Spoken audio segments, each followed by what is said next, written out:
ఇప్పుడు నిహాల్ అనే విద్యార్థి మాట్లాడుతాడు. అందరు పిడికలు బిగించి జై తెలంగాణ, జై తెలంగాణ. ఆకలైతుందా? ఆకలైతుందా అందరికి? గట్టిగా అందరూ పిడికలు బిగించి జై తెలంగాణ. ముందుగా Ramanna, thank you so much మాకు విద్యార్థులకి ఇంత మంచి ప్లాట్ఫామ్ ఇచ్చినందుకు. ఒకటే చెప్తా భయ్, ఎక్కువ సోది లేకుండా ఒకటే ఒక ముచ్చ చెప్తా. ఈ బీజేపీ వాళ్ళు కానీ ఎవరైనా కానీ ఇలా వైఖరి ఎట్లుంది తెలుసా? చేతులు గాలి ఇంకా ఆకులు పట్టుకున్నట్టుంది. అందరు చచ్చిన తర్వాత ఓ మీకు ఫాస్ట్ ట్రాక్ కోర్స్ పెడతాం, మీకోసం గది చేస్తాం, మీకు గిది చేసాను ఉంటే ఎన్ని రోజులు ఏం బీకిందంట మరి? అటు ఓట్ల కోసం జై శ్రీరామ్ అంటారు, అటు మళ్ళీ ఏమంటారు డెవలప్మెంట్ ఏమైందిరా ముర్రో అంటే జై శ్రీరామ్ అంటారు, నీట్ పేపర్ లీక్ అంటే జై శ్రీరామ్ అంటారు. ఇప్పుడు ఏమైంది భయ్ మీ జై శ్రీరాము? ఎక్కడ గవర్నెన్స్, ఎక్కడ బ్యూరోక్రసీ, ఏం మిగులుంది ఇప్పుడు? మేము విద్యార్థులం దలుచుకుంటే ఢిల్లీ మెడల్ వంచి సీట్లు దద్దరిల్లిపోతుంది ఒక్కటి గుచ్చుకోవటోని.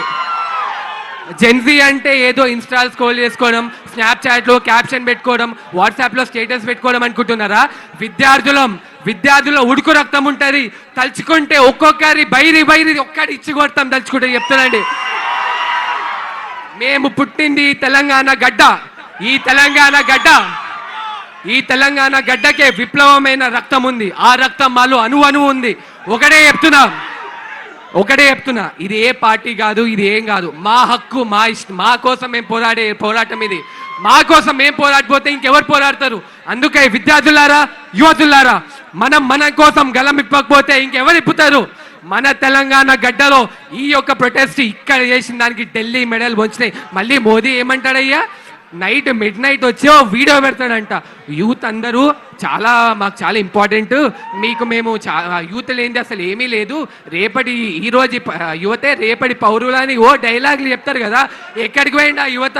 ఎక్కడికి పోయింది ఆ బ్యూరోక్రసీ? అంటే నీట్ లీక్ మీరు చేసుకుంటారు, బ్యాగ్లో సంచులు మోసుకపోతారు. అటు సెంటర్ అట్లనే ఉంది, ఇక స్టేట్ అట్లనే ఉంది. ఇద్దరు బాయ్ అన్నట్టు భలే ఉన్నారు కదా. ఒకటే చెప్తున్నా, మా యొక్క విద్యార్థుల హక్కు కోసం ఇలానే పోరాడుతూనే ఉంటాం. జై జై తెలంగాణ, జై హింద్, జై హింద్.